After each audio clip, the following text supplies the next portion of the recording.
Amém, amém. Lição 4, 23 de outubro de 2022.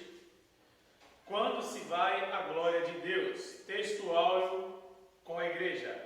E a glória do Senhor se alçou desde o meio da cidade e se pôs sobre o monte que está ao oriente da cidade. Ezequiel 11, 23. Verdade prática. Deus abandona o templo e retira a sua glória por causa das abominações do povo. A leitura bíblica em classe, irmãos, se encontra em Ezequiel 9, 3, 10, 4, 18, 19, 11, do 22 a 25, que diz: E a glória do Deus de Israel se levantou do querubim sobre o qual estava até a entrada da casa, e clamou ao homem vestido de linho que tinha o tinteiro de escrivão à sua cinta. Então se levantou a glória do Senhor de sobre o querubim para a entrada da casa, e encheu-se a casa de uma nuvem, e o átrio se encheu de resplendor da glória do Senhor. Então saiu a glória do Senhor da entrada da casa e parou sobre os querubins. E os querubins alçaram as suas asas e se elevaram da terra aos meus olhos, quando saíram, e as rodas os acompanhavam, e pararam à entrada da porta oriental da casa do Senhor, e a glória do Deus de Israel estava no alto sobre eles.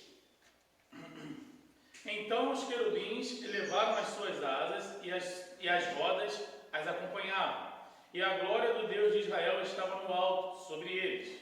E a glória do Senhor se alçou desde o meio da cidade, e se pôs sobre o monte que está ao oriente da cidade.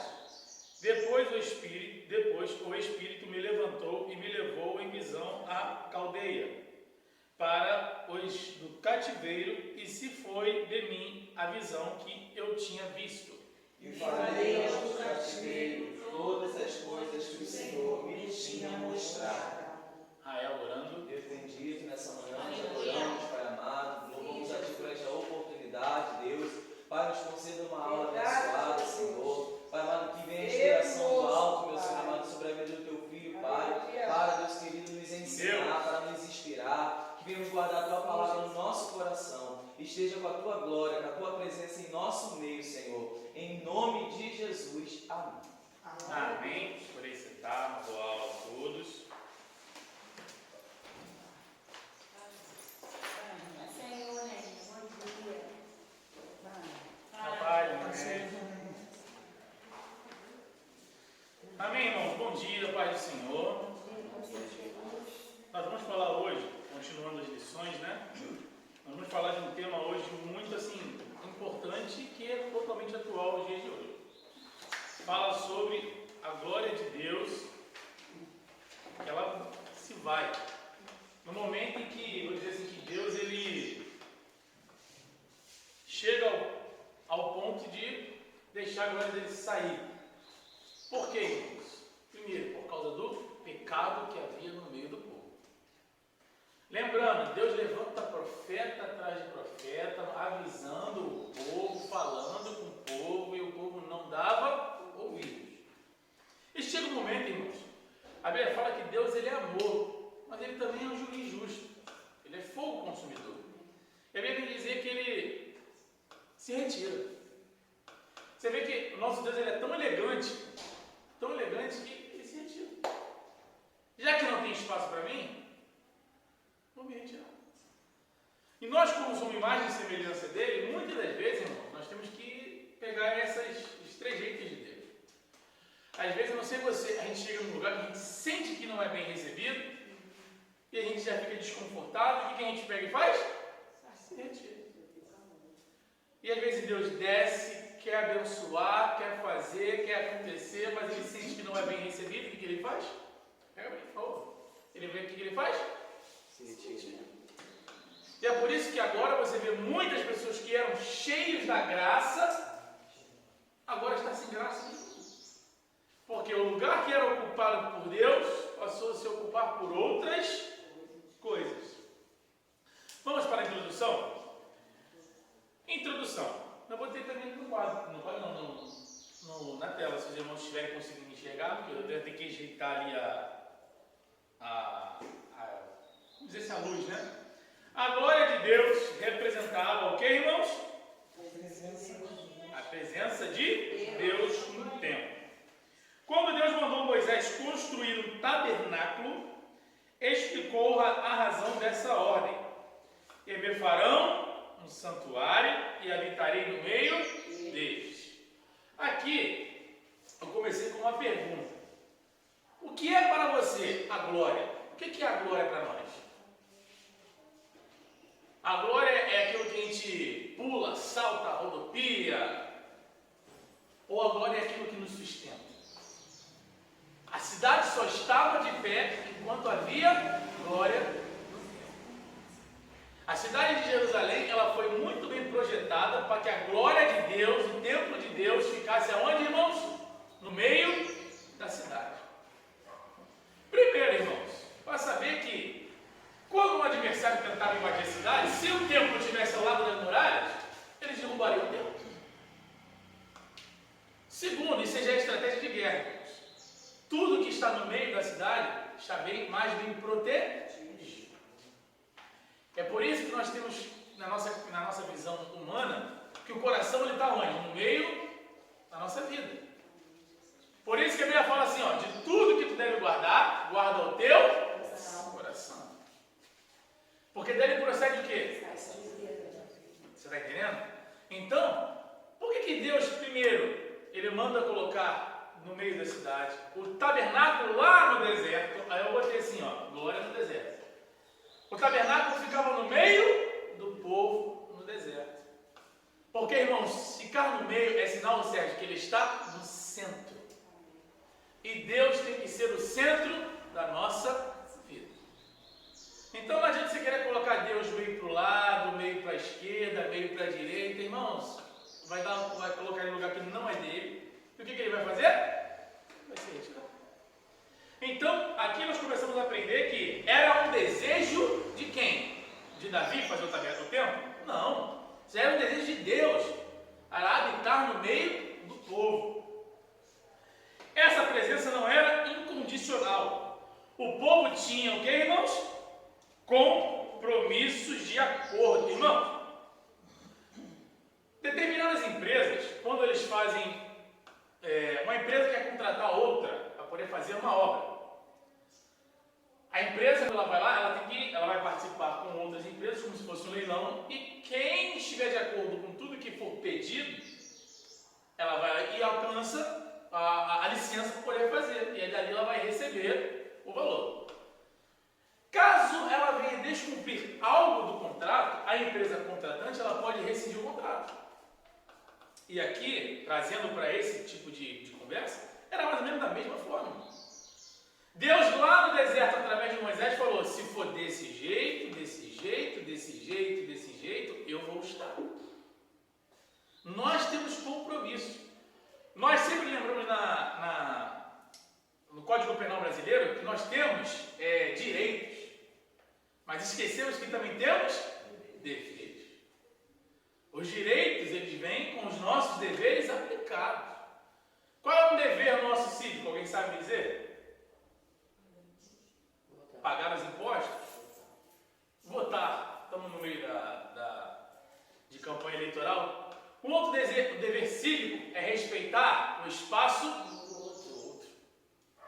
Então, nisso tudo, você vê que como foi escrito, irmãos, lá no Antigo Testamento, olha como se encaixa nos dias de hoje para nós.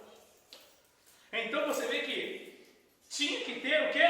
Compromisso, de acordo com a aliança feita lá onde? No Sinai. O objetivo presente da lição é esclarecer sobre a retirada da glória de Deus do santuário, aonde agora? Em Jerusalém. Essa presença não era incondicional. O povo tinha compromisso de acordo com a aliança feita no Sinai. Mas esse pacto havia sido o que, irmãos? Violado. Porque se o pacto não tivesse sido violado, o povo não tinha ido cativo, o povo não tinha sofrido das barbáries que sofreu, tudo por causa de uma palavra chamada desobediência. Irmãos, com a desobediência, ninguém saiu lucrando. vão sair perdendo. O filho perde. Porque quando o filho é desobediente, o pai não vai dar ajuda do filho. O filho, quando é desobediente, o pai muitas das vezes paga por causa do filho, porque o filho faz alguma coisa, o pai tem que ir lá, e aí quebra alguma coisa de alguém, o pai tem que pagar, você vê, ainda há custos para o pai. E é por isso que Deus, irmãos, ele não gosta de desobediência. Ele gosta de filhos obedientes. Porque quando um filho é obediente, irmãos, vai bem na escola, você tem prazer em dar as coisas. Porque você sabe que ele está indo bem, que ele se desenvolve, que ele cresce. A obediência traz crescimento. A obediência traz desenvolvimento. Quando nós somos obedientes ao Senhor, nós estamos em constante desenvolvimento. A nossa terra ela começa a crescer espiritualmente, quem sabe materialmente também. Porque a Bíblia fala em tudo aquilo que eu tocar, abençoado será, mas isso só vem com o quê? Obediência. Então, na introdução nós entendemos que essa lição ela vai esclarecer o porquê que a glória se foi. Amém? Vamos lá. Sobre a glória de Deus. A glória de Deus baixou do céu à terra, primeiramente aonde? O tabernáculo, no dia de sua dedicação. Depois disso, essa cena se repetiu por ocasião de qual ocasião, irmãos? Na inauguração do templo de Jerusalém. Todo mundo lembra dessa passagem, não lembra? Primeiro ela desce lá no tabernáculo. E aí, sério, é feito para ela no tabernáculo um objeto em que representava-se a glória. Alguém lembra qual é? A arca. E na arca, olha como é que Deus é tão detalhista. Deus faz a arca de qualquer jeito, pega uma caixa e bota lá dentro. A madeira foi escolhida a dedo literalmente a dedo de Deus. O ouro foi escolhido. Como ele era para ser esculpido. O que tinha? Alguém lembra o que tinha dentro da arca? A vara de Arão, as tábuas da lei e mais o que? O pote do maná. Aí nós vimos que a vara de Arão simbolizava o quê? Alguém lembra? A palavra, a autoridade. As leis também, palavra, ou seja, o mandamento. E o maná, que é a comida, o alimento. Tudo ali dentro da arca. E aí, quando o povo ia para a guerra, a primeira coisa que eles iam pegar era o que, irmãos? A arca. Porque, irmãos, não adianta entrar em batalha sem a presença de Deus estar à frente. Ela não ia atrás, galera. Ela não ia aos lados. Ela ia na frente. Deus dava tanta segurança que o objeto mais valioso que existia na terra ia na frente com os levitas. Não tinha nem guarda na frente. Era o objeto que ia na frente. Deus dava tanta segurança que o objeto mais valioso da terra ia na frente. E os soldados atrás. Ele ia lá, parava. Irmãos, tinha todo um ritual. Tinha todo um simbolismo. Tudo que mostrava a glória de Deus no meio do povo. E se a gente parar a pensar na nossa vida, não é diferente. Tem todo um simbolismo de Deus na nossa vida. Você vê que, quantas das vezes, irmão, se não fosse a presença, vou falar a glória, se não fosse a glória de Deus, a gente não estava nem de pé hoje. Se não fosse nos sustentando nos dias mais difíceis, se não fosse nos dando alegria nos dias mais alegres, tudo vem da glória de Deus, irmãos. Que a glória ela pode simplesmente simbolizar, aqui, botar uma outra palavra aqui embaixo, chamada graça. Porque a glória de Deus um dia veio como nuvem, no outro dia veio como carne. Andou conosco, sofreu por nós, foi chicoteado, foi amordaçado. Irmãos, bateram, fizeram sangrar, furaram ele, mas hoje ele está aqui conosco. A gente ainda não vê, mas um dia veremos isso face a face. Então você vê que essa palavra glória, irmãos, ela simboliza muito para nós. Não é para crente, mas para cristão. Que entende que a glória, irmãos, ela não veio de graça, ela não é de graça, tem um preço a ser pago por ela. E o povo pagou o preço. Vamos lá. Significado de glória. O contexto ajuda a esclarecer o sentido do termo. A palavra em que é literalmente, significa o que, irmãos? Peso. E nesse sentido literal, só aparece 2 vezes no Antigo Testamento, é que falam as passagens, e todas elas em Samuel. A Septuaginta, a antiga versão grega do Antigo Testamento, emprega vários termos, entre eles, doxa, glória, resplandecente, né? Resplendor, perdão, poder, honra, reputação. E dentro desse termo aqui, doxa, alguém lembra um resplendor no Antigo Testamento? Que a gente fala, mas fala muito dele, não fala pouco não. Que veio com o próprio Moisés. Moisés sobe ao monte, mas quando Moisés desce, ele tem que descer com o rosto tapado. Porque o resplendor da glória era tão grande que as pessoas achavam que via o quê? O sol. De tão grande que era. O resplendor. É por isso que essa palavra doxa, ela está aqui.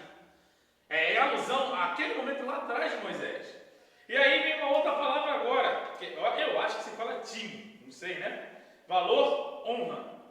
Mas nas visões de Ezequiel, glória indica o resplendor pela presença do Senhor. Ou seja, como igual a Moisés. Moisés desce, não é porque ele era muito bonito, não. Porque tem pessoa que é bonita e chama atenção, não é? Não chama atenção do olhar de cobiçar, não, longe disso. É porque a pessoa é bonita. Mas agora, Moisés ele desce com o resplendor da glória. A mesma glória que mais à frente vai descer no templo de Salomão. Então você vê que lá atrás o Senhor já dava sinais que ele queria fazer na terra como um homem. Irmãos, lembrem qual foi a primeira coisa que Deus falou para os que estavam com ele: façamos o homem a nossa imagem e semelhança. O desejo de Deus é que nós andamos assim, com glória, porque somos a imagem, não glória nossa. Porque tem gente que gosta de se vangloriar. E aí, irmão, se enche de ego e vai totalmente para o outro caminho, em vez do caminho que é a glória de Deus. Mas aqui, nós vemos que Deus ele quer que o homem, ele entenda que tudo que nós temos vem de Deus. A graça que nós temos para acordar, vem de Deus. A paz que nós temos para dormir, vem de Deus. A Bíblia fala assim, ó, sem mim nada podeis fazer. Irmãos, isso aqui não é nada mesmo. Porque olha, a Bíblia fala que assim, ó, ao eu sair, ao eu entrar, quem guarda é o Senhor. Enquanto saímos da nossa casa, quem guarda a casa é o Senhor Jesus. Quando estamos no trabalho, quem guarda no trabalho é o Senhor. Enquanto você está no trabalho, quem guarda o filho na escola é o Senhor. Irmãos, tudo é o Senhor. Você não está vendo os filhos, mas quem está guardando é o Senhor. Você não está vendo o seu esposo, mas quem está guardando ele é o Senhor. Você não vê ela, mas é o Senhor, irmão. Então é por isso que fala que se em vão vigia o sentinela se quem não guardar? O Senhor. A gente pode estar na torre de vigia? Pode e devemos. Devemos estar atentos? Devemos, mas se não for o Senhor guardando, pode estar mais na torre de vigia mais alta que for. É pego de surpresa. Porque nós temos que entender que nós estamos lutando não é contra a carne. A Bíblia fala que nós lutamos contra o quê? Os principados e os potestades. Porque quem acha que milita contra a carne, irmãos, carne está sendo ele que pensa nisso. Nós temos que entender que a nossa luta é espiritual. Claro que não podemos ser hipócritas em achar que a carne ela não cansa. Cansa. E cansa. Tem hora que você pede ao Senhor, Senhor, só falta você verbalizar e quando ele te verbaliza, pai, desiste. Eu não aguento, mano. Para mim não dá. Eu não tenho força mais para sorrir. Eu já não tenho mais alegria. Mas aí Deus vem com a glória dele. Deus vem com a graça. Deus vem com o renovo. Deus vem bálsamo. E aí começa a resgatar a nossa... Porque, irmãos, só quem já viveu o que eu estou falando entende o que eu estou dizendo. Porque quando nós estamos num momento em que não tem mais força, não tem mais nem alegria para sorrir, só nós, ele entra no íntimo e faz aquele renovo chegar. Porque o meu bálsamo às vezes é diferente da pastora. Porque o meu bálsamo pode vir através de um abraço, da pastora pode vir através de um sorriso, pode vir lendo a palavra de Deus, sentindo a presença dentro do ônibus. Nossa, irmãos, e louvado seja Deus, que Deus é um Deus de socorro. Porque a Bíblia fala que se Deus avisa, olha, se o povo se humilhar, irmãos, dos altos céus eu vou ouvir. Olha como é que Deus ele é tão detalhado, irmão. Eu envio o socorro, mas o povo precisa reconhecer que está errando. E o nosso mal, que às vezes nós não reconhecemos. Estamos batendo de frente com a pedra, se machucando, saindo ferido e não prestamos atenção que nós que estamos errando. O povo, irmãos, no deserto fez uma aliança com o Senhor, teve um compromisso com Deus e Deus honrou o povo, irmão. Olha que lindo. O povo saiu do Egito, que era chicoteado, e foi para uma terra que manava leite e mel. Para ter ideia, para trazer os cachos das frutas, irmãos, era 2 para trazer o cacho de uma fruta, irmão. Olha que lindo. Mas tudo isso, irmão, vai se esvaindo. A glória de Deus vai se esvaindo quando começamos a dar o lugar que era para Ele, para outros. Por quê? Eu lembro de uma pregação que foi do Gabriel, que não faça aliança com eles. Deus mandou que eles entrassem. Irmãos, Deus deu a ordem a Moisés e a Josué. Eles entraram e o certo era eles tirarem o quê? Todo mundo da terra. Eles tiraram, irmãos. O próprio Deus chega para ele lá no deserto e fala: por não tirar, isso vai servir como pedra de tropeço. E serviu. Porque Deus ele vê lá na frente, irmãos. Quando Deus dá uma ordem, a ordem tem que ser cumprida. Não vamos cumprir pela metade. Porque se cumprir pela metade, depois lá na frente vai servir como pedra de tropeço. E aí o que acontece? O povo começa a se desviar através do quê? Dos deuses pagãos que eles não retiraram da terra. Todos aqueles deuses que outrora fazia Baal, Aserá, Astarote, fazia poste de ídolo, lembra? No templo de Salomão. No templo de Salomão. Estudamos aqui que tinha dentro do templo marcações, hierógrafos a outros deuses, um lugar que era para Deus. No domingo passado a gente estudou sobre isso. Então você vê como é importante guardar, limpar a tábua do coração, falar: Senhor, se tem... Lembra?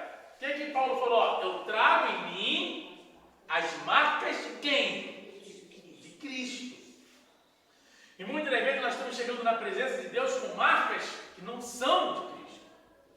E é pedir: Senhor, limpa a tábua, tira o que não provém de ti. Mas, irmão, não é fácil. Às vezes é doloroso. Às vezes vai chorar. Vai passar por situações difíceis. Mas, irmãos, a recompensa disso é glória. Porque, irmãos, lembre, a Bíblia fala que morrer em Cristo é lucro. Então, às vezes nós possamos matar a nossa carne, mas viver em Cristo. Matar a carne vai dizer o que, irmãos? Abdicar muitas das vezes das nossas vontades. Amém? Vamos lá. Aí, essa é a descrição feita pelo próprio profeta, Ezequiel 1, 26 ao 28. O vocábulo hebraico Shekinah. Alguém sabe o que significa Shekinah, irmãos? Significa o quê? Glória. Shekinah. Nós lembramos que essa palavra Shekinah, ela viveu um tempo em alta, né? Ela era muito falada, nome de grupo, nome de ministério. Mas, irmão, a Shekinah do Senhor, ela pode ser eterna, e ela é eterna para muitos, mas se for cumprido tudo aquilo que o Senhor solicita para que seja. O povo gozava da glória de Deus no meio dele. Você tem noção disso? Você pode dizer que quando inauguraram o templo, a glória de Deus foi tão grande que via de longe. As pessoas iam chegando, porque Jerusalém, a cidade era mais ou menos assim. Ela ficava como se fosse no meio de um vale. Não é à toa que a pastora vem dizendo aí, quando fala sobre o vale da sombra da morte, esse vale ele existe em Jerusalém. É como se fosse um aprisco em que o pastor passa e as ovelhas vêm atrás. E para cá, irmão, eles perderam. Por isso que é o vale da sombra da morte. E ali, descendo sobre esse vale, havia a cidade. Então, as pessoas que iam para Jerusalém, com começaram a ver a cidade e viu uma nuvem no meio da cidade. E alguém lembra de uma nuvem parecida na Bíblia? Em que as pessoas viam de longe essa nuvem? Lá no deserto. Então o mesmo Deus que estava no deserto era o Deus agora que estava na cidade. O mesmo Deus que estava no tempo de dificuldade é o Deus que está onde? Na bonança. Então nós não podemos esquecer disso, que o Deus que abençoou na cidade é o Deus que vai abençoar, irmãos, quando chegar o quê? Ou melhor, Deus que abençoou no deserto é o mesmo Deus que vai abençoar na bonança. E se o tempo do deserto na nossa vida passou, já estamos em Jerusalém, irmãos, creia que é o mesmo Deus que está abençoando. É Deus que está enviando recursos, é Deus que está enviando o arroz, o feijão, o dinheiro para pagar as contas, é Deus que está guardando tudo, irmão. Porque senão, o nosso Deus, Ele é um Deus que zela por tudo. Quando entregamos a nossa vida nas mãos do Senhor Jesus, irmãos, Ele guarda em todas as áreas. Não tem uma ou outra que Ele deixa por nossa conta, não. Em tudo Ele guarda. Amém? A glória de Deus. Vamos lá. Ela se manifestou aos filhos de Israel quando Moisés dedicou o tabernáculo a Deus. Lembre, ela se manifestou quando Moisés fez o quê? Dedicou. Aí ele veio pensar, o que falta muitas das vezes para a glória de Deus se manifestar na nossa vida? O quê? E isso vem de acordo com o que a gente está lendo, a gente está estudando, a gente está aprendendo. A glória ela se manifestou vivendo. Quando Moisés dedicou. Desde o primeiro bater de estaca no chão, isso aqui é para Deus. A construção é para Deus. O que falta na nossa vida para a glória de Deus se manifestar é dedicar a minha vida completamente a Deus. Tem coisas às vezes que não aconteceu na minha e na sua vida ainda, porque ainda tem coisa que precisa ser dedicada a Deus. Era a presença de Deus no meio do povo que acompanhava Israel nas suas jornadas no deserto até o início do reinado de Salomão.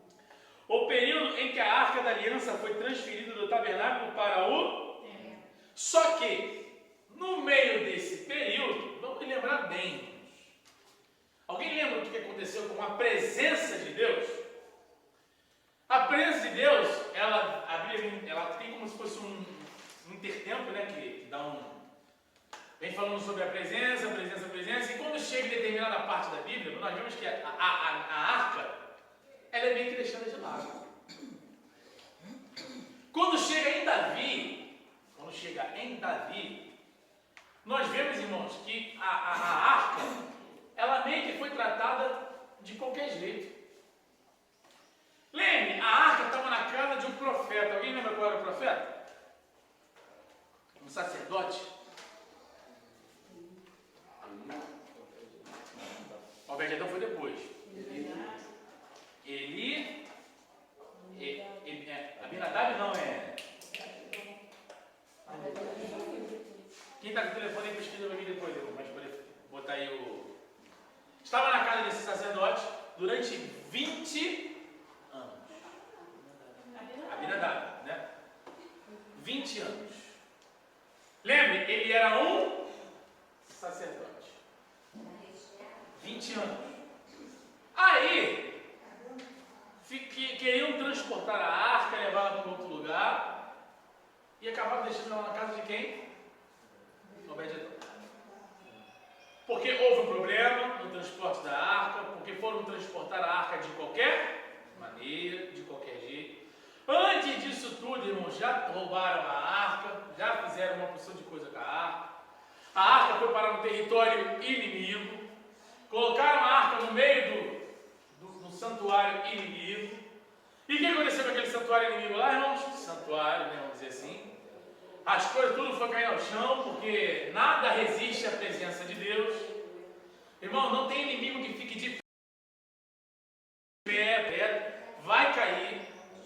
E aí, não, tira isso aqui daqui, tira daqui, porque, irmãos, entenda, a Bíblia fala que céus e trevas não conseguem coexistir. E aí a arca Final, vai parar lá em Obed-Edom. Vamos botar assim. Foi para Obed-Edom. 3 meses. A Bíblia fala que Obed-Edom ele morava na beira da estrada. Quem morava na beira da estrada naquela época era pobre e miserável. Não tinha riqueza, não tinha nada. Aí ele fala que em 3 meses, Obed-Edom passa a ser chamado de Senhor, porque Deus prosperou aquele homem. Porque talvez, os 3 meses, Sérgio, que ficou na casa dele, ele deu a reverência que aquela arca não tinha há muito tempo. Talvez em 3 meses ele adorou a presença de Deus como não era adorada há muito tempo. Então em 3 meses, irmãos, a vida daquele homem mudou. Porque primeiro, Obed-Edom, ele era getita, ou seja, ele era do povo que veio Golias, adversário de Israel. Mas ele deu a adoração devida. Ele se prostrou, ele adorou, com certeza ele aprendeu com a presença de Deus. E agora, irmãos, depois da vida dele ser mudada e a arca foi levada para Jerusalém, a Bíblia fala que Davi escolhe ele para tomar conta. Agora, Obed-Edom não só está perto da presença, como ele trabalha para a presença. Ele recebe salário da presença. E qual é o maior salário que você possamos receber, irmãos? É ter uma vida em paz. Ter a família próspera. Eu ia dizer que a família de Obed-Edom começou a servir a Deus, irmão. Então você vê como foi linda a história desse homem. Ele veio como guarda da arca, ele passou como porteiro, como zelador da arca, ele veio, irmãos, Obed-Edom, toda a sua família passou a servir a Deus. Tudo por causa de 3 meses, uma oportunidade. É por isso que não perca as suas oportunidades. Eu falei aqui recentemente que às vezes o milagre ele tem início, meio e fim e tempo. E não perca tempo. Obed-Edom, com certeza ele aproveitou os 3 meses da melhor maneira possível. Porque o homem passou a ter agora posses, o homem passou a ter agora uma casa melhor, mas além disso tudo, ele passou a ser um homem de Deus agora. Em 3 meses, a vida dele mudou. Amém? E aqui, a glória de Deus encheu toda a casa, né? Após a construção do templo de Salomão. E da mesma forma, no culto... Perdão, irmãos. E da mesma forma, no culto de dedicação do templo. Desde então, ele se comprometeu em manter os seus olhos fixos e ouvidos... Olhos fixos e ouvidos atentos à oração nesse... Mas essa promessa nunca foi o quê? Incondicional. E parece que o povo havia se esquecido.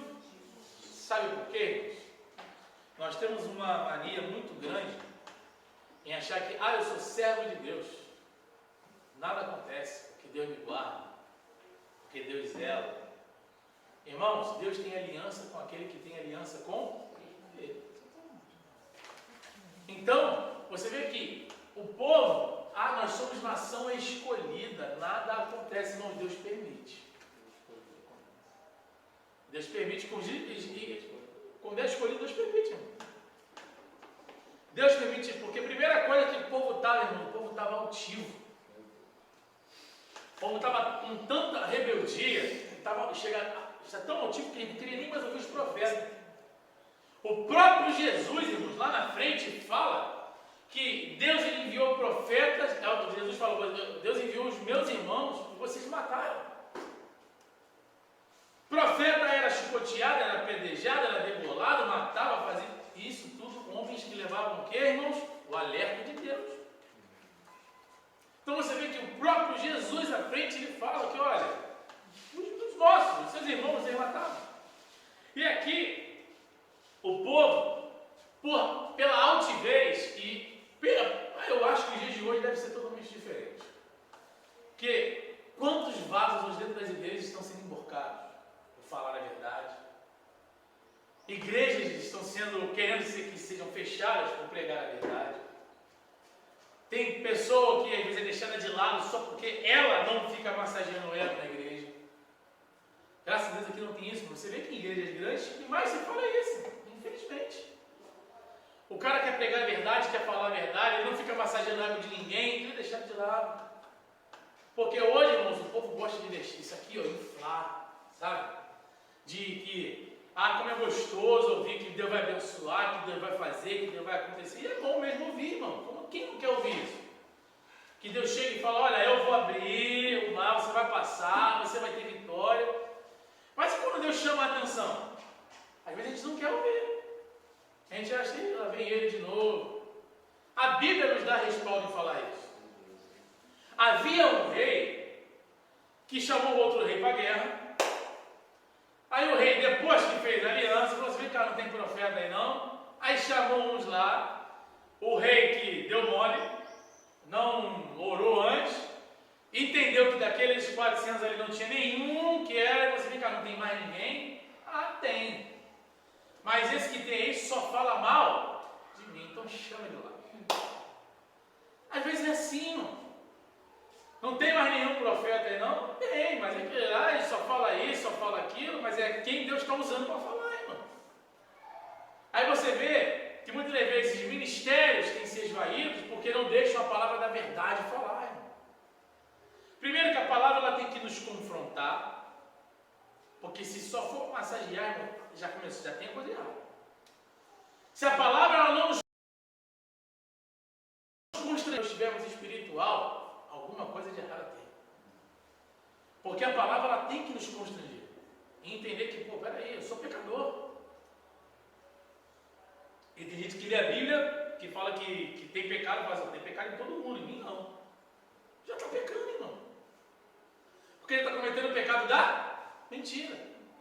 Então nós temos que entender que há uma promessa de céu, mas ela é incondicional? Não, ela é condicional. Porque o céu é conquistado à força. E o próprio Deus fala através dos anos para nós, William. Guarda o que tu tens. A coroa, que coroa simboliza? A glória. Porque o rei usava uma coroa para simbolizar que ele era glorioso, por ser rei. Amém? Então nós entendemos que, primeiro, irmãos, é condicional. Não há nada incondicional.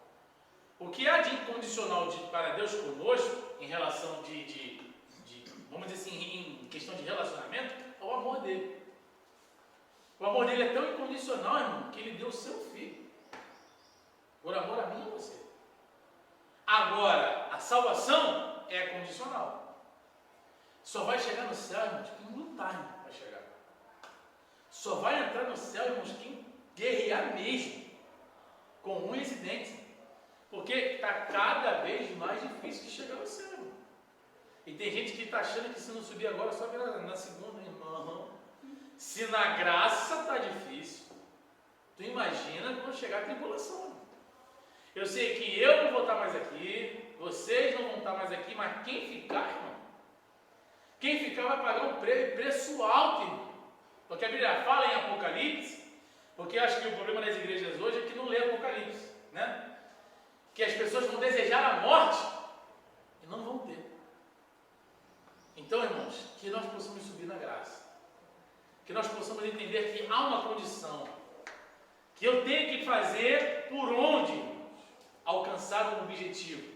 E só vamos chegar nesse objetivo se formos o quê? Obedientes ao Senhor.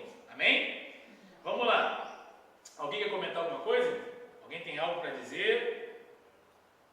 Posso trazer um comentário que seja condizente com a lição? Não? Então vamos lá. Sobre a retirada da glória de Deus.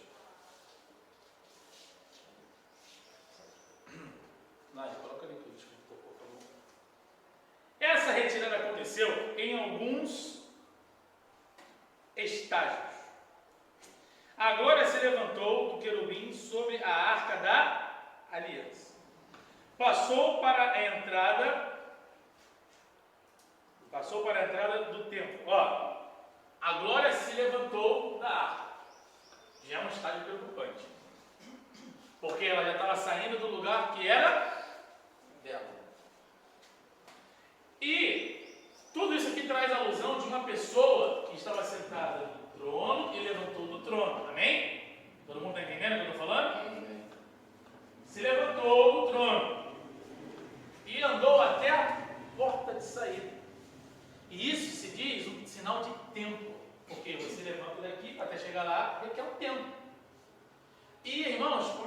pensar na promessa de volta de Jesus. Aqui, a Glória, ela estava fazendo um caminho de saída. Mas um dia ela vai fazer um caminho de volta. E quem sabe hoje já não foi o dia que Deus já levantou do trono e já está à porta do céu para poder buscar a sua igreja. Aqui é onde o povo já devia estar preocupado há muito tempo, que esses estágios não tinham nem que chegar na presença se levantar. Mas o povo estava tão desligado, estava tão, desorientado por causa do pecado, porque, irmãos, o pecado é capaz de quebrar a bússola que nós temos dentro do nosso ser, a bússola chamada espírito. Porque conforme a gente vai pecando, irmãos, você lembra como é? Alguém já viu uma bússola? Uma bússola? Que ali dentro dela tem como se fosse um campo magnético, onde ela te mostra o norte, o sul, o leste e o oeste. Se você botar um ímã em cima de uma bússola, a bússola para. Por quê? Você está colocando um outro tipo de energia negativa. Não tem que o ímã não deixa o outro se encostar, correto? Já viu? Você tentou encostar o ímã no outro? Daquele outro lado dele? Ele meio que afasta. O outro lado aproxima. Então, quando você está deixando alguma coisa, algum outro tipo de energia, um outro tipo de pensamento, um outro tipo de espírito, um outro tipo de mentalidade começar a entrar dentro do seu corpo, vai começar a atrapalhar o quê? A sua bússola espiritual. Ela vai começar a ficar confusa. Em vez de marcar o norte, vai marcar o sul, vai começar a te dar a direção errada. Você vai começar a caminhar por lado errado. Por quê? Você já não está mais sendo orientado pela sua bússola espiritual. E tem muito crente assim, que já está sem saber o lado que para ir, porque já está confuso. Você está entendendo? Então, irmãos, que nessa manhã nós possamos entender, Senhor, o que está acontecendo com o meu lado espiritual? Eu estou bem? Porque a gente fala uma frase que toda a Santa Ceia faz: examine-se o homem a si. Uma auto-reflexão. Sabe, peraí, aonde eu estou errando? Aonde o machado caiu? Aonde o machado caiu? Lembrar do último culto que você falou, o último culto que eu dei lugar para o Senhor? Como é que era eu lá? Como é que era eu lá e como é que estou eu hoje? Você vai começar a fazer uma análise, não se comparando a alguém, mas a você mesmo. Porque você trazer a comparação de você para alguém, irmãos, aí dá problema. Porque se você se comparar com alguém que está melhor do que você vai começar a se sentir, sabe, nada.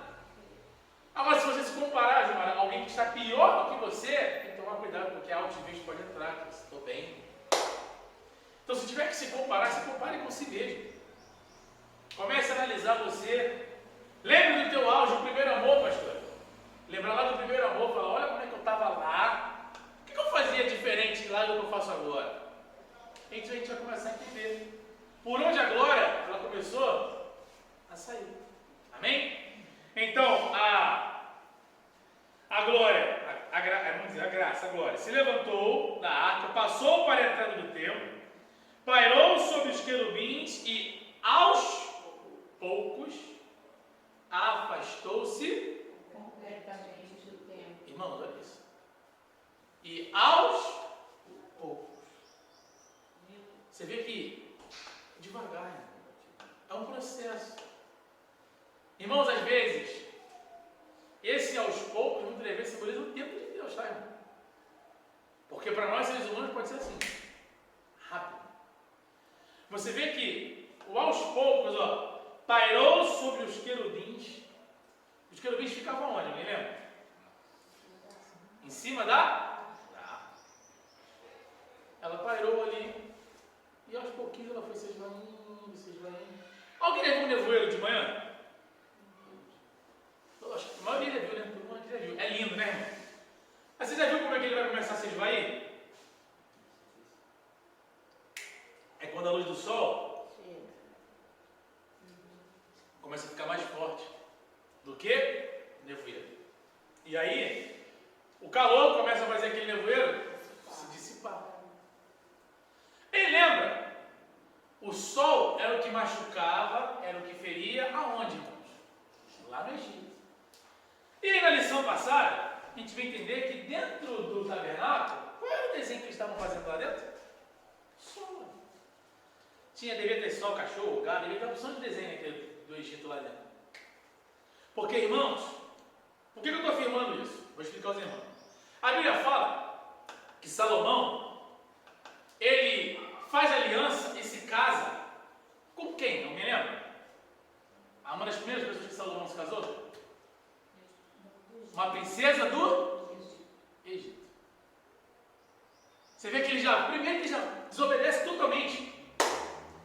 E Deus avisou, Salomão, cuidado, vai dar cocinha, Salomão. Aí ele vai buscar a mulher onde, Sérgio? Aonde feriu, aonde machucou o povo, aonde o povo foi maltratado, aonde o povo foi chicoteado, e ele foi buscar onde? Aí, a gente olha para a nossa vida e fala assim, mas o que está acontecendo? Aonde que a gente está buscando, irmão? Aonde que a gente está se alimentando? Muitas vezes aonde Deus já tirou, Deus já livrou, Deus já curou, já cicatrizou, mas ele está indo lá de novo. Aí Salomão vai e se casa, e mais à frente, o que tem dentro do tempo? Porque provavelmente Salomão permitiu, porque Salomão deixou. E isso agora vindo para relacionamento, irmãos, entendam. Nós homens, a gente entende isso. A mulher, quando ela quer, ela consegue o que quiser com o homem. Isso é verdade, irmão. Isso é inegável. Primeiro que não podemos ser hipócritas. Salomão gostava de mulher. O homem gostava de mulher, porque o homem teve quantos? Alguém lembra? 700 mulheres e o quê? Irmão, o homem vai gostar de mulher, sério. Primeiro que ele só devia pensar naquilo. Só queria aquilo. E aí o que acontece? No início era um propósito, né? Para tipo, adquirir riquezas. Mas aí que está. Esse propósito de adquirir riqueza, ele estava começando a fazer aliança com quem não devia. Sabe por quê? Primeiro que Davi já tinha conquistado a paz para ele. Davi já tinha guerreado pelo filho, como um bom pai, em termos, né? Como um bom rei que Davi foi, Davi alcançou a paz através de Deus. Guerreou com os povos, deixou todo mundo sob o domínio. E agora quem for reinar no lugar vai ter tranquilidade para reinar. Mas aí, irmãos, vem o ditado. Quem muito tem, mais. E aí vem para cá, vem para lá, e casa com uma aqui, e casa com uma ali. Irmão, sem necessidade. Porque ele não pediu sabedoria a Deus? Deus ia suprir toda a necessidade de Salomão, irmão. Mas ele foi fazendo aqui. Olha, queria lhe dizer que não houve homem com mais sabedoria de Salomão, irmão. E aí ele foi, fez aliança com uma aqui, com uma ali, com uma aqui, com uma ali. Foi fazendo. Daqui a pouco ele nem sabia quem era a mulher que ele casou. 700, irmão. Mais 300 concubinas. Eu duvido que ele lembrava o aniversário de uma. O nome, eu duvido. Tinha a pessoa passando na frente dele. Eu não sei se é essa esposa, se é essa mulher que trabalha aqui dentro. Eu não sei quem é. Eu não sei se é funcionário, não sei se é esposa. Aí ele fala alto com a mulher, vai falar alto comigo, se eu sou esposa, vai ter minha esposa, nem sabia. Quem é você? Irmãos, olha a confusão. Olha a confusão que isso ia gerar, irmão. Que estava gerando. Fora o idioma, né? Fora idioma. Mas aí começa. Vinha. Mas eu estou sentindo falta do meu Deus lá. Tá bom, filho, faz um altarzinho aqui para você. Porque o homem queria agradar a mulher.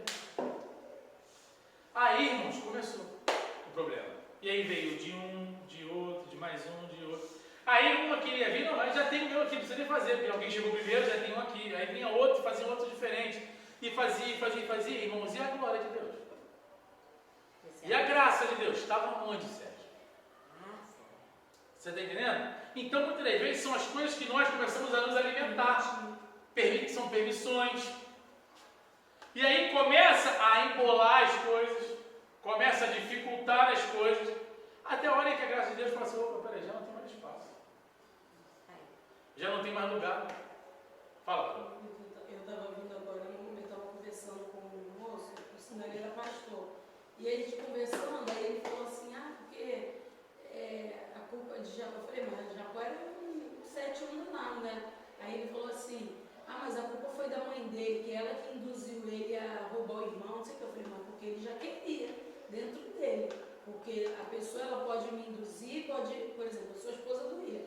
Eu posso induzir ele, insistir para ele errar, fazer coisa errada. Mas ele vai errar se ele quiser. Então, não é bem assim só, a culpa, as pessoas fazem as coisas erradas e quer botar a culpa em alguém para dizer que induziu. Então, permitiu. Os dois permitiu, igual a Daniela. Mas você vê, olha só. Permitiu. Qual foi a colheita disso tudo? Nós vemos que Jacó, ele sai de casa com medo de quê? De morrer. Mas ele errou.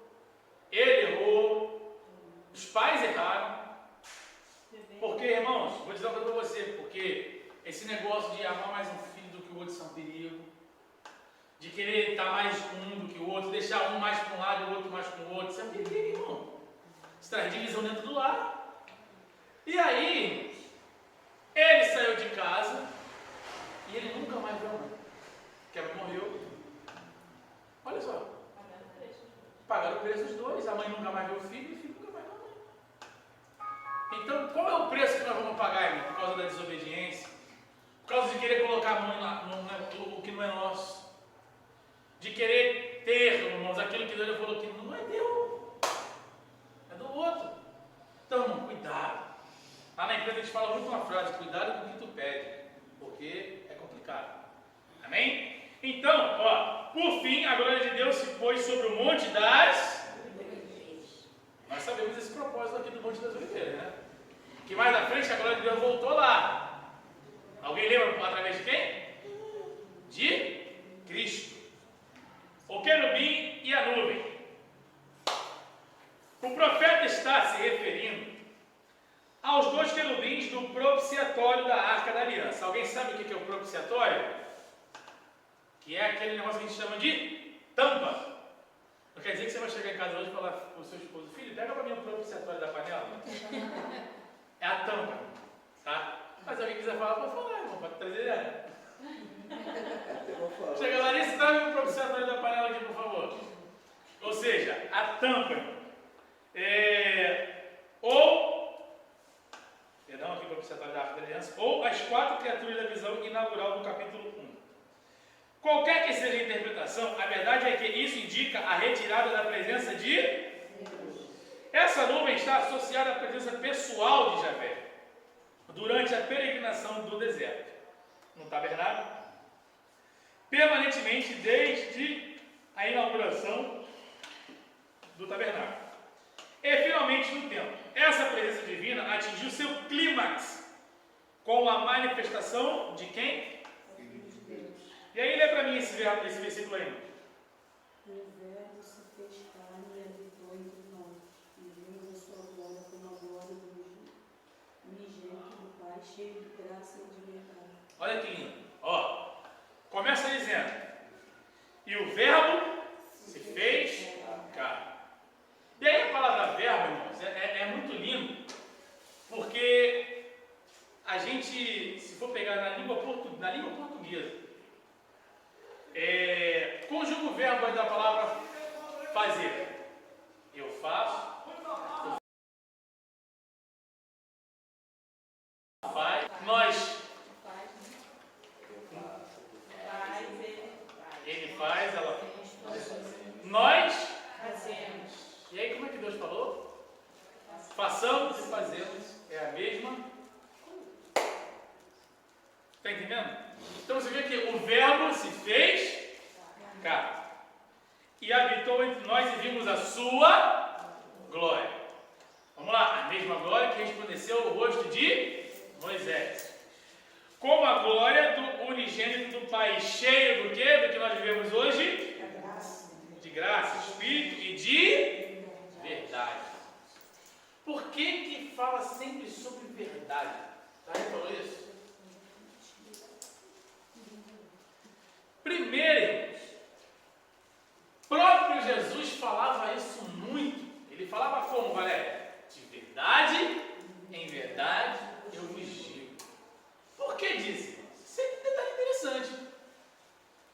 Porque Deus ele é tão verdade que ele traz a verdade na sua natureza. E por outro lado, já o outro ele tem como o que, irmãos? O Pai? A mentira. Então olha só. conheceis a verdade, e a verdade ela vos libertará. E quem é a verdade? Porque Jesus falou que ele era o... Então como é que se completa? Sabe? Vem como se fosse um ciclo. O próprio Cristo. E aí você pega tudo isso e você fala assim, cara, então quer dizer que o próprio Cristo já estava lá atrás? Já estava lá atrás, desde a antiguidade. Cristo, irmãos, o Filho de Deus, irmãos, tanto que ele é simbolizado como quem no Antigo Testamento? Alguém lembra? Quem é a figura de Cristo no Antigo Testamento? Algumas pessoas eram uma figura cristocêntrica. Primeiro, Moisés, José, Davi, irmãos. Tanto que, quando reconhecem ele já no Novo Testamento, fala, Jesus está andando no meio do povo e alguém tem a excelente ideia, porque esse alguém, com certeza, sabia da promessa. E ele vem e fala, Jesus, filho de Davi. A Bíblia fala que naquele momento, imagina se é Jesus, opa, parou. Só pelo clamar diferente, Jesus, filho de Davi, tenha misericórdia de mim. Olha que lindo, irmão. Jesus sabia que naquela frase reconheceram quem era, sabia da linhagem, que Jesus era rei, irmão. O lugar de Jesus era no trono. Ele abdicou o trono para descer, para poder buscar o seu povo. Só que os seus negaram. E louvado seja nós que nós o recebemos. E aí, irmãos, lá na cruz do Calvário, o outro fala aí, ó, tu não era o cara? Salva a ti e a nós. Aí vem um, irmão, que ele não deixou de ser ladrão, ele não deixou de pagar pelo crime, teve consequência pelo seu pecado, porém, ele fala assim, rapaz, nós estamos aqui porque nós merecemos estar aqui. Primeiro, reconhecer. Porque, irmãos, eu postei um negócio no status esse dia do WhatsApp, não sei se os irmãos viram. Com o mesmo empenho que você teve para errar, tenha um empenho para reconhecer o erro. Porque ele falou assim, nós estamos aqui porque merecemos, fizemos por onde. Mas ele, nada fez. Aí ele solta uma frase, Senhor, ou seja, homem de autoridade, lembra de mim quando entrarem no teu? Quem tem rei, irmãos? O rei. E o que Jesus responde? Hoje mesmo, tu vai estar comigo lá. Você tem noção disso? Ele reconheceu que Jesus tinha autoridade e reconheceu que Jesus era rei. Ah, por que o milagre não chegou na minha vida? Porque, irmão, não adianta você reconhecer um e não reconhecer o outro. Você tem que reconhecer o que Jesus é na tua vida, irmão. Senhor, tu é rei e tu tem toda a autoridade. Tu é que manda e tu é que faz. Às vezes nós reconhecemos que Jesus manda, mas na hora de fazer, quem faz é a gente, irmão.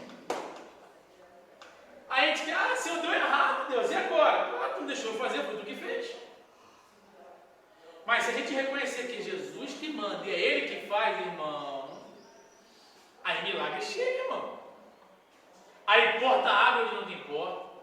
Aí chega a bênção para dentro de casa, a obra sai. Não tem nem dinheiro para comprar o piso, mas do nada consegue, irmão.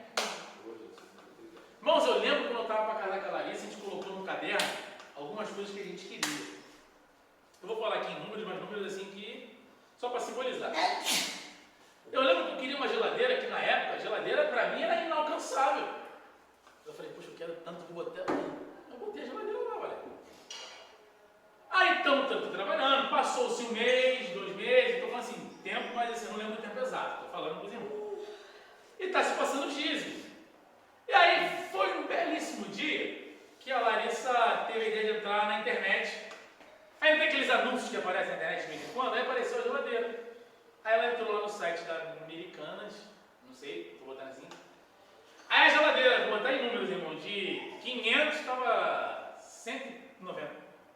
Botei em números assim, só para o irmão ter ideia do que aconteceu. Era o que eu dava para me pagar, irmão. E aí compramos. Só que o Michael e a Larissa esqueceu que estava no caderno. Tempos depois, a Larissa pegou o caderno para abrir para ler. Não foi? O que aconteceu? Ela pegou o caderno. Quando ele olhou, até o piso que estava no caderno é o piso que estava em casa. Até o piso. O piso, a geladeira, tudo que eu coloquei no caderno, que vinha para a mesa de oração, que a gente pedia, tudo chegou na minha casa. Às vezes nós se esquecemos, mas Deus não se esquece. A gente, depois de tempo, a gente fala, caramba, mas Deus falou que ia fazer e fez. Porque Deus ele é fiel para cumprir. Mas quando está no poder e quando está nos domínios dele. Se a gente quiser pelas nossas forças, irmão, você pode ter certeza que não ia chegar nada dentro da nossa casa. Porque, irmão, somos pó. Outrora estamos aqui, mas tem dias, pastor, tem dias que está lá embaixo. E se for depender, irmão, se estiver sem. Olha que a gente está lá embaixo com Deus. Imagina estar lá sem Ele. Então, irmãos, possamos lembrar. Lembrar que tudo que temos na nossa vida provém de Deus. Vem de Jesus. A força vem de Jesus. A força lá, William, para cortar lá um simples corte de carne, vem de Jesus. A sabedoria de poder cuidar da casa, da família, vem de Jesus, irmão. Você imagina, irmão, você tem a sua casa sem ter a sabedoria para cuidar dela, a varoa, que geralmente é a varoa que cuida do lar. Mesmo trabalhando fora, quem cuida do lar é a varoa. Já parou para pensar nisso? Mesmo trabalhando fora, você vai trabalhar o dia fora, você chega em casa, você sabe o que está faltando, o que tem que comprar. Irmão, por mais detalhista que nós sejamos homens, a gente não vai entender isso. A gente não consegue ter esse domínio. No trabalho, aí chega no trabalho assim, questão de, não estou falando que as mulheres não trabalham bem, pelo amor de Deus. No trabalho, o homem às vezes sai melhor em questão de trabalho braçal, trabalho... Mas eu trabalho numa empresa onde existem muitas mulheres e muitos homens. Se você passar pela mesa de cada um, qual a mesa que tu acha que vai estar mais organizada? Do homem ou da mulher? Mas isso é fato, irmão. Por mais organizado que o homem seja, irmão. Por mais organizado que o homem seja. Se eu passo lá na minha mesa está o papelzinho aqui, tá escrito assim, eu saio de sexta-feira lá, eu deixo tudo já separadinho. Tá o papel aqui, de segunda, de terça-feira, tudo aqui. Aí tu passa na mesa da menina, tá lá, bilhetinho aqui assim, bilhetinho aqui, que não sei o que, parará, piriri. Tu abre a gaveta, tem bilhete aqui para lembrar. E, irmãos, é mais detalhes. Ainda tem perfuminho em cima da mesa, irmão, tá entendendo? Mas é o que eu quero dizer, são mais detalhes, é o que o William falou. É mais detalhista. Aí, olha só. A Larissa. Tá aqui em casa, a gente está aqui em casa, aí estamos almoçando. Na cabeça do homem, Sérgio, o que o homem está fazendo? Está almoçando. Como o Claudio Duarte fala, vai com a caixa do almoço aberta. E a Larissa está falando do negócio, você está falando, entrou em outro. Eu estou aqui, daqui a pouco eu falo, o quê? Irmãos, o homem, eu creio que nós estamos fazendo isso aqui, Raio. É isso aqui que a gente vai fazer. Aí vem outros, a mulher faz 3, 4, 5 coisas ao mesmo tempo. O homem faz uma só. Aí tu pega e tu fala assim, é só Deus para ter a inteligência suficiente de juntar 2 seres tão diferentes. E aí não é exclusividade não, porque às vezes o homem pode ser muito mais organizado do que a mulher. Você está entendendo? Que aí tem homem que é muito mais organizado do que a esposa, mas Deus junta os dois. Porque sabe que a mulher não vai dar conta. É raridade, igual aquele menino da Lição Freire. É que essa coisa de organizar é muito também assim, né? Família. Relativo. Porque às vezes a minha organização não é a organização da Letícia. Porque quando ela organiza minhas coisas, pra mim ela Tu não acha nada. tudo. Porque ela bota tudo dentro de coisa, dentro de plástico, dentro de bolsa, dentro de não sei o quê. E pra mim aquilo é uma tortura. Porque pra mim, Até tu achar o que está guardado. eu já tenho uma coisa de anos, sabe? Uma rotina dentro da minha cabeça, que eu sei onde eu ponho minha chave, eu sei onde eu ponho meu carregador. Não, eu sei. Mas mesmo que esteja jogado, é um jogado que eu sei onde vai estar. Entendeu? Isso. Agora, é ótimo quando organiza. Mas até a gente pegar. Aí o que eu tenho que fazer hoje em dia? Meu carregador. Onde ela colocaria? Que aí é onde eu vou me achar. Onde ela colocaria? É igual a Larissa, quando ela arruma lá um armáriozinho, onde tem uns potes. Quando eu vou abrir aquele armário, eu falo, não mexo, ela fala, tá mexendo aí, vai desorganizar o meu negócio. Mas é fato, irmão. Porque aí eu tiro o pote na minha cabeça, estou colocando assim, como estava, mas está totalmente diferente. Mas na minha cabeça estava organizado, do jeito que estava, mas para ela está diferente. Aí agora falamos sobre relacionamento. E vamos para as coisas de Deus. Aí agora vai englobar homem e mulher. Se tem alguém que é organizado, irmãos, esse alguém é Deus. Aí, se nós fazemos do nosso jeito e achamos que está organizado, aí Deus fala assim, ó, precisa arrumar. Precisa limpar. Aí vem o próprio Jesus, chega e nos dá uma aula disso em duas passagens. A primeira, a dracma perdida. Por que da dracma perdida? Também lá na porta acho que eu vou entregar uma carta. Por que a dracma perdida? Lembre, naquele tempo, as casas eram feitas no chão puro. Ou seja, tinha muita o quê? Poeira. Irmão, se a gente parar para analisar, muitas pessoas daquela época morriam com problemas respiratórios por causa da poeira. E aí, caiu a dracma. Você imagina, numa casa que talvez não tinha tanta iluminação, para procurar. Mas a primeira coisa que ela vai fazer antes de procurar, ela faz o quê, irmãos? Vai fazer o quê? Acende a candeia, para poder enxergar. Porque não adianta você querer limpar o que você não vê. Você vai poder, às vezes, tirar coisa que não é para tirar do lugar. E depois, para lembrar o lugar que estava. Ela acende a candeia para poder enxergar. E essa candeia quem na tua vida? Fala, Barão. Se andarmos na luz, como ele na luz está. Exato. Perfeito.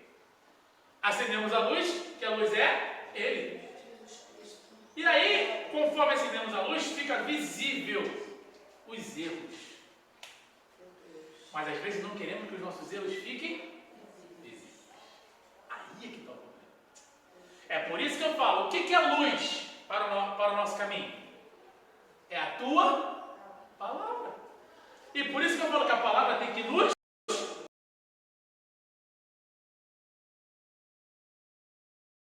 e conforme ela mostrar nossos erros e nós vamos corrigindo eles, irmãos, imagina como é que a luz vai ficando mais forte. E aí, irmãos, tudo aquilo que eu tocar, abençoado. Está entendendo? Então, irmãos, que possamos nessa manhã falar, Senhor, mostra. Irmãos, se fosse fácil para corrigir erro, outra como tinha gente corrigindo erro. Mas às vezes é difícil, mas que possamos pedir ao Senhor sabedoria. Amém?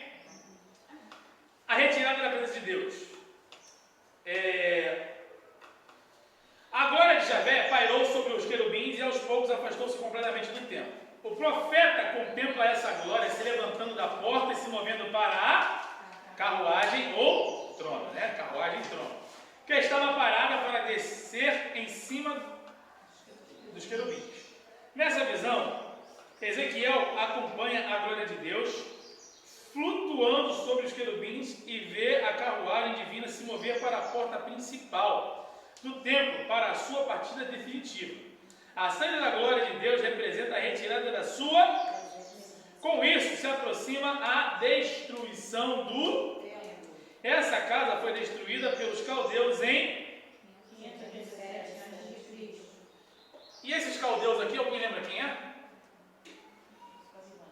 Os babilônios. E nessa passagem é a última vez que se fala de quem? Da Arca da Aliança. Então nós temos que tomar muito cuidado, porque o pecado pode fazer a gente perder coisas que a gente nunca mais vai ver de novo. Cuidado, porque o salário do pecado ainda é a morte. Foi o que a gente falou aqui. Ele pecou, e o que ele nunca mais viu foi a sua mãe, que ele mais amava.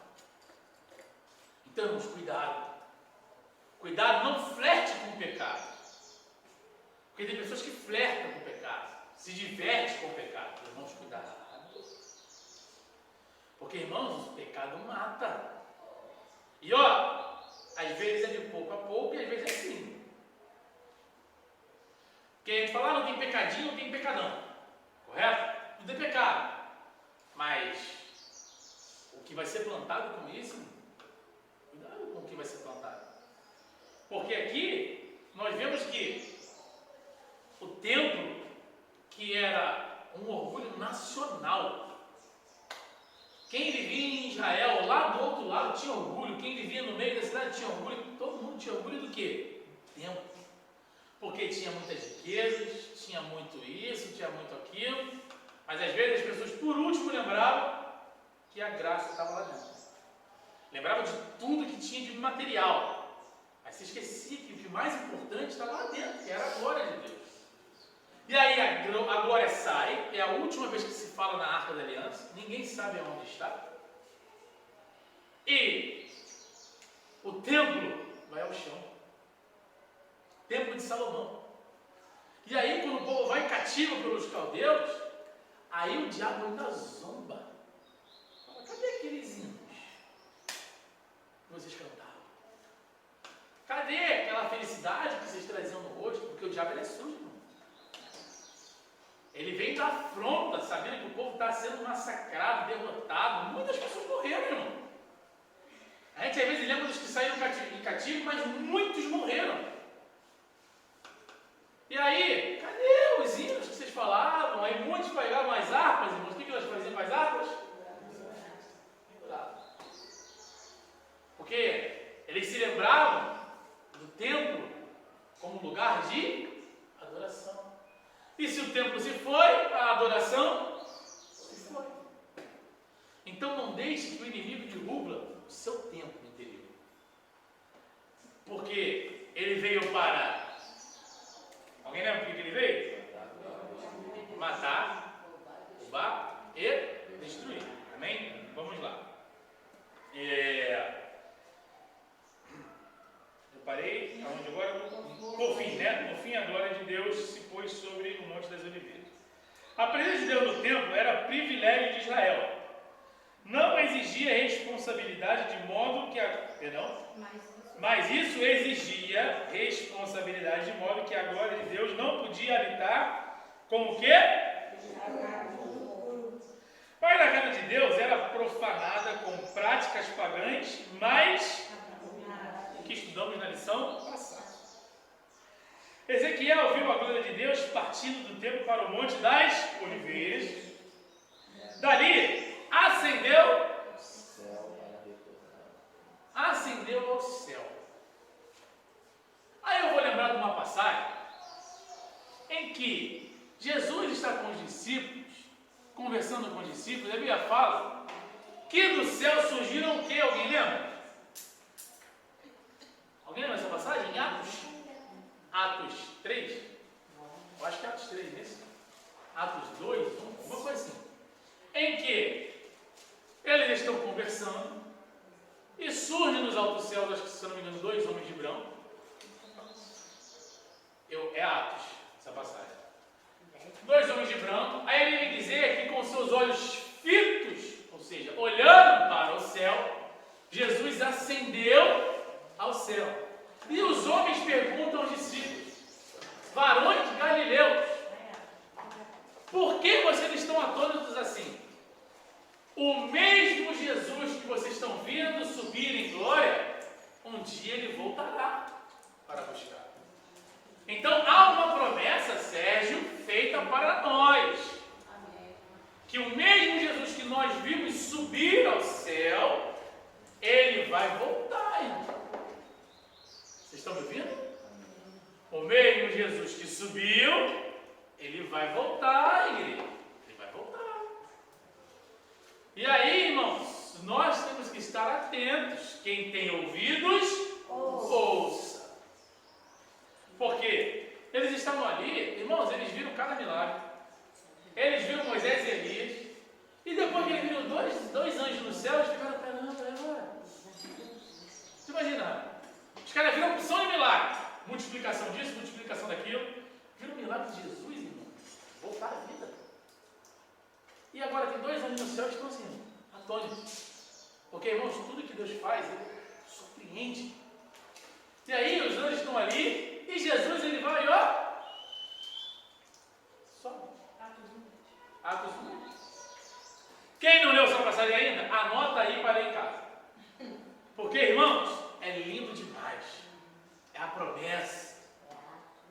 vai voltar. Amém? Repita comigo, ele vai voltar. Ele vai voltar. A glória, ela está aqui porque tem graça. Mas um dia ela vai voltar e vai nos buscar, irmão. E agora, essa glória que nós adoramos aqui embaixo, nós vamos adorar lá em cima. Face a face com o nosso rei. Amém? Ezequiel viu agora. Com a retirada da presença, de Deus, o templo ficou o quê, irmãos? Vulnerável. Juntamente com a cidade de Jerusalém. Ô irmãos, quantos templos hoje estão vulneráveis, sem presença de Deus? Interessante que o Monte das Oliveiras é também o local da ascensão de quem? Sobre o segundo templo, Ciro, rei da Pérsia, baixou o decreto que pôs fim ao cativeiro de quem? Lembra, irmãos? Vamos lá, olha para mim. Havia dois reinos, reino do sul e reino do norte. Alguém lembra qual o reino que Judá estava? Foi lição passada isso. Alguém lembra? Eu vou perguntar, alguém lembra qual foi? O reino do quê? Judá era reino da onde? Do sul ou do norte? Eu que dei essa aula.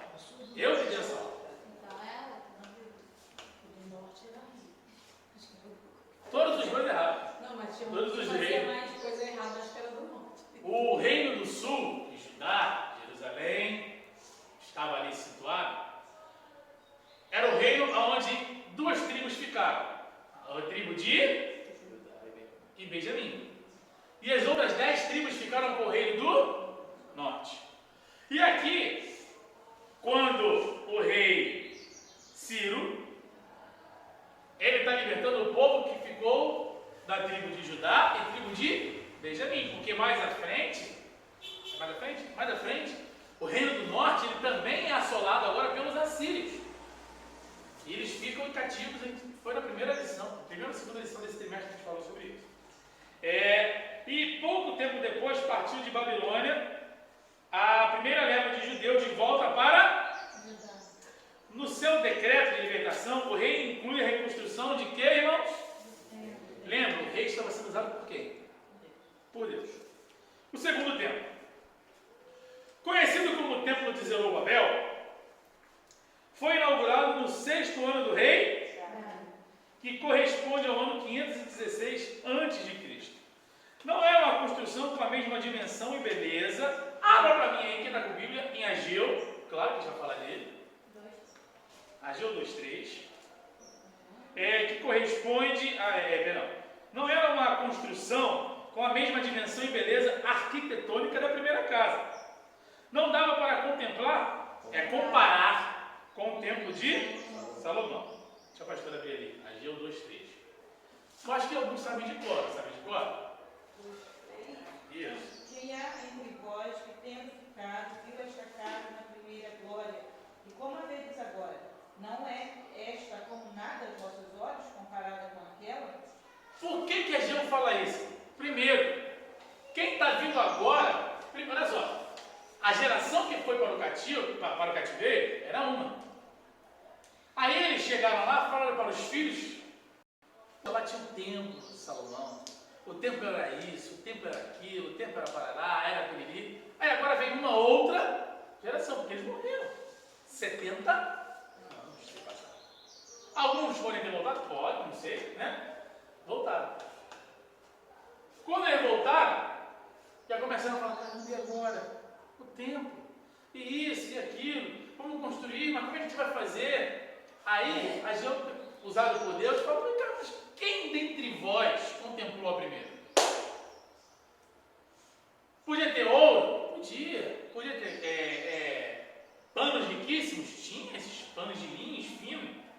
Podia ter prata, porque, irmãos, a gente estudando no seminário, né? Falou que o templo, se fosse avaliado nos dias de hoje, eram 7 bilhões de dólares. Só o que tinha dentro do templo, de riqueza. Imagina quanto tinha. Aí eles ficaram, como é que vai ser? Só que a própria Júlia começa a falar que, gente, olha só, pode não ter dinheiro, pode não ter ouro, pode não ter prata, mas o que vai ter aqui, nesse daqui, é muito mais. Porque, irmãos, olha, agora que terminou o templo de Salomão, os sacerdotes não conseguiam ficar de pé. E Deus usa Ageu para falar assim: ó, a glória da segunda casa será maior. Então tu imagina o que ia ser. Então muitas vezes a gente é levado pelo que os olhos veem. Não atente para a aparência. Então, irmãos, não vamos deixar ser guiados pelo que nós vemos. Amém? E continuando. O pensamento no período pós-exílio era de que o retorno da glória de Deus era escatológico. Aí já fala em Malaquias. O templo de Herodes. O templo de Zorobabel foi reformado e ampliado por Herodes Magno. Ele conseguiu persuadir os judeus dizendo que o tal templo não estava à altura da antiga glória. Os trabalhos se iniciaram cerca do ano 15 a.C. e continuavam em andamento nos dias do ministério terreno de Jesus. Quantos anos depois? 46. Conhecido como Segundo Templo, era o cartão postal. Olha aqui, irmãos. Era o cartão postal. Irmãos, eles tinham como lugar para visitar. Alguém sabe dizer um cartão postal do Rio de Janeiro? Cristo Redentor. Excelente. O Cristo Redentor. Aonde as pessoas vão só para fazer o quê? Visitar. As pessoas não iam ao templo para clamar, para orar. Elas iam para visitar. E iam para comprar as coisas no lugar de comércio. Aí a gente já vai começar a entender o que Jesus começa a fazer lá na frente. Conhecido como Segundo Templo, o cartão postal de Jerusalém, a construção só foi concluída 66 depois de Cristo. A presença do Filho de Deus. Não há registro de que a glória do Senhor tenha enchido a casa na inauguração de Zorobabel. Diferentemente de Moisés, quando inaugurou o tabernáculo, e de Salomão na inauguração do templo. Foi o Senhor Jesus que trouxe a glória de Deus quando ministrou no templo de... A sua presença nele fez a glória da segunda casa ser maior do que... O templo desempenhava várias funções em Israel, como um lugar de... Fala para mim quais são os lugares. Perdão, o encontro com Deus, da presença divina, Era o centro espiritual da nação. O que essa igreja aqui é para nós hoje? É um lugar que nós vemos nos reunir todo domingo? É um lugar que nós alcançamos o perdão? Um lugar que nós encontramos Deus aqui dentro? Um lugar onde tem a presença do Senhor e é o centro espiritual da Monte Moriá. Então você vê que quando Jesus chega no templo e Jesus meio que se revolta, né, para dizer assim, porque Jesus entra no templo, um lugar que era para ser adoração ao Pai dele, um lugar que era para ser de reverência ao Deus dele, Deus que ele é. Ele encontra, vamos botar aqui, barraca, vendendo alface, verdura, 1,25 cada um. Aí chega para lá, é igual feira, irmãos. Aí chega para cá, tem barraquinho de pastel caldo de cana, tem barraquinho de não sei o quê, tem barraquinho daquilo ali, tudo dentro. Não estava na porta não, sério. Que já na porta é um perigo, mas já estava lá dentro. Você imagina Jesus entrar dentro do lugar que era para adoração ao Pai. Ele encontra aquilo tudo. Ele começa a jogar o quê, irmãos? É revirar, revirar a mesa e começa a jogar para o alto e fala: aqui não, aqui é casa de adoração. E o povo se assusta. Eu imagino os discípulos. Todo mundo fica assim: agora, o que vai acontecer? Todo mundo fica assustado. Porque primeiro, Jesus tomou uma atitude em que todos já eram para ter tomado. Todo mundo que entrava no templo era para ter tomado. O problema nosso é que nós entramos numa coisa chamada comodismo. Não me atrapalha em nada. Aí o que falta, ao invés de Jesus descer a glória dele na nossa vida, é que nós somos acomodados com a situação.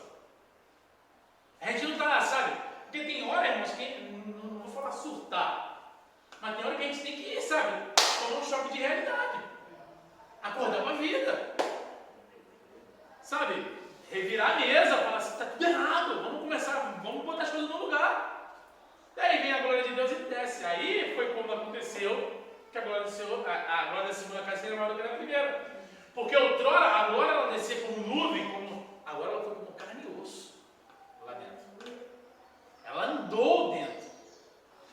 os discípulos lá com ela. Aí, as pessoas viam e Jesus começava a falar: olha, eu procurar falar a verdade a vós procuro me matar. Porque as pessoas começaram, em vez de ter temor por Jesus, passaram a ter raiva. Eu olhando lá, quem ele acha que ele é? Aí chegam para Jesus e falam: filha, de novo lá na porta do carro. Um momentinho, irmão, está aí. Aí ele fala as coisas e ele pensa assim: és tu maior que o nosso pai Abraão? Aí vem Jesus e fala o quê? Se fosseis filhos de Abraão, vocês fariam as obras que Abraão fez. Então você vê como que Jesus ele teve que trabalhar dentro do templo. Mas numa coisa, Sérgio, em que os fiéis a Deus já podiam ter feito há muito tempo. Louvado seja o nome do Senhor, que às vezes Jesus desce na minha e na tua vida para falar assim: ó, vamos embora arrumar isso aí, minha filha. Vamos arrumar isso aí. Mas tem coisa que Jesus já falou assim: não, filho, você pode fazer, faz. E a gente está assim, esperando. Irmãos, vamos começar a arrumação. Senhor, vou acender a candeia. Já estou com a vassoura na mão espiritual. O que, que a gente tem que começar a arrumar? Irmãos, se tu começar a arrumar agora de manhã, eu tenho certeza que à noite já tem resposta. Foi só jogar água, tirar, limpar, que o fogo desceu. Foi só jogar água e limpar, certo? Que o fogo desceu. Amém? Vamos continuar. Eu parei onde agora? Sobre o segundo tempo, não é isso? Não, peraí. Isso aí, perdão, eu estava lendo outra página. Assim como a glória do Senhor deixou o templo antes de sua destruição pelos caldeus, da mesma forma aconteceu com o segundo templo. A diferença é que a segunda casa foi substituída definitivamente por quem? Explicação teológica. Jesus disse: eis aqui está quem é maior do que... Todo mundo lembra dessa? O construtor do templo, ele declarou-se maior do que o... Está aqui quem é maior do que o templo. Quando ele curou o paralítico em Cafarnaum, o que ele disse? As pessoas entravam no templo para procurar o quê? O que a lição falou? O perdão. Agora o perdão que era o templo estava indo até as pessoas. É por isso que a igreja não é isso aqui. A igreja somos nós. Então, Jesus ele vai e cura o paralítico e fala: perdoados estão todos os teus. É uma mensagem velada de... Aqui eu faço uma pergunta de eu falar. Vocês acham que o paralítico ele era paralítico por causa do pecado? Se a gente for parar para pensar nisso, que tem pessoas que ele é tão, vou dizer assim, bitolado. Mefibosete pecou? A vida, ao longo dos anos, ela vai trazer situações para nós que não estão no nosso controle. Tem pessoas hoje que ficam cegas por causa de problema de saúde. É pecado? Diabetes. Não sei, vai por causa da gula. Tem certas situações. Mas onde eu quero chegar? Às vezes acontece. Um exemplo. Se eu não tratar, eu tenho glaucoma. É pecado? Eu pequei dentro do ventre? Não. É hereditário. Isso veio do DNA. Então tem pessoas lá atrás que nasciam cegas, lá atrás não tinha medicina como tem hoje. Louvado seja o nome do Senhor que hoje tem medicina, Senhor. Hoje o neném nasce, ele faz o teste do pezinho, teste do olhinho, teste de não sei o que, teste daquilo. Ele já sai testado de fábrica. Entendeu? Ele sai testado de fábrica. Literalmente, irmão. Ele sai da fábrica, testa, pô, tá ali, vai. Tá entendendo? Não dá pra fazer teste. Graças a Deus, né? Mas hoje o cara já nasce testado, sério. Então, mano, no tempo, olha como é que são as coisas. Há tempos e tempos. Lá na igreja que eu tinha Elias, ele era uma pessoa normal, que ele andava e tudo. Uma vez ele caiu da árvore, caiu e está até os paralíticos. E aí? Pecado? Coisas Acontece. acontecem. Continua fazendo a obra. E continua fazendo a obra. Tem noção disso? Então, irmãos, estamos livres de acontecer alguma coisa com nós? Longe disso. Mas em todas elas, quem vai guardar a gente? O Senhor Jesus. Vamos continuar para terminar. Cadê? Era uma mensagem velada dirigida aos sacerdotes de que a função do templo estava para ser concluída em breve, com a vinda de Jesus ao mundo. O templo tornou-se redundante, e o Verbo se fez carne e habitou entre nós, e vimos a sua glória como a glória do unigênito do Pai, cheio da graça e de verdade. O fim do tempo. O que Jesus vinha insinuando, eu acho até insinuando feio, né? O que Jesus vinha ensinando de maneira indireta, ou até mesmo direta, na última semana de seu ministério terreno, ele falou diretamente: não ficará o quê, irmãos? Pedra sobre pedra que não serve. Dias virão que se não deixará pedra sobre pedra que não seja. Jesus anunciou o fim do templo como fizeram quem? A glória de Deus seja de sua destruição. Alguém lembra quando esse templo foi destruído?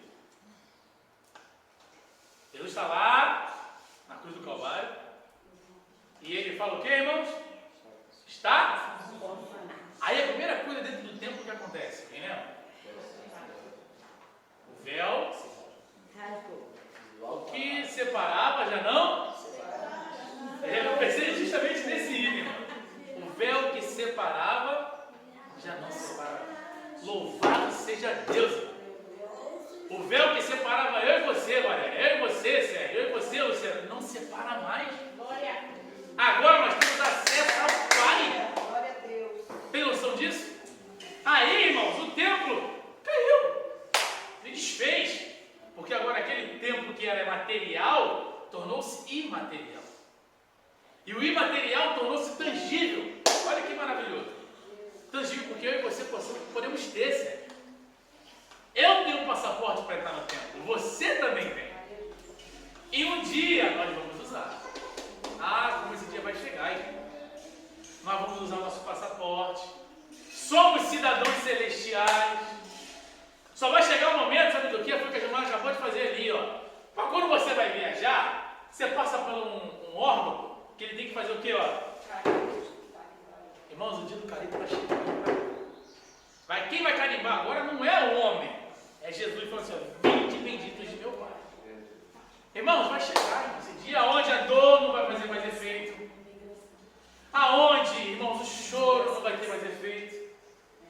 Aonde a lágrima não vai ter mais importância. Por quê? Porque agora nada de se pôr. Agora nós vamos se assentar na mesa. Aí é outro hino. Eu vou me assentar na mesa do rei. Eu vou comer na mesa do rei. E todos que humilharam vão saber. Vamos falar. O que a Luciana canta. Aonde está aquele povo barulhento? Aonde está aquele povo que incomodava, que falava a verdade? Alguém lembra daquele homem que pregava lá em Campo Grande? Aonde ele está agora? Está na glória, irmão. E um dia vai estar e nós estaremos lá. Vamos morrer. Mas, porém, o que a Bíblia fala? Morrer em Cristo é ganho. Então, irmãos, que possamos acreditar nessa promessa. Que o Cristo que um dia foi, vai voltar para nos buscar. Amém? A presença de Deus. Quando Jesus, no alto da cruz, com grande voz, entregou o Espírito, o véu do templo Se levantou. estava definitivamente concluída a missão. Assim o Senhor Jesus substituiu de uma vez por toda o templo. Desde então, é em Jesus que temos. Não existe mais templo de Jerusalém. Mas Deus habita onde agora, irmão? Aleluia! Não tem mais templo não, mas Deus habita em nós agora. Amém? Conclusão. Concluímos que ambos os casos, tanto em Ezequiel como em Jesus, ambas as gerações rejeitaram quem? No Antigo Testamento. Substituíram Javé pelos ídolos e dos evangelhos substituíram a justiça de Deus pela sua própria, não conhecendo a justiça de Deus e procurando estabelecer a sua própria Justiça. não se sujeitaram à justiça de Deus. Romanos. Vou deixar aqui para os irmãos a partir de agora sempre uma passagem bíblica para os irmãos lerem em casa. Já falei sobre a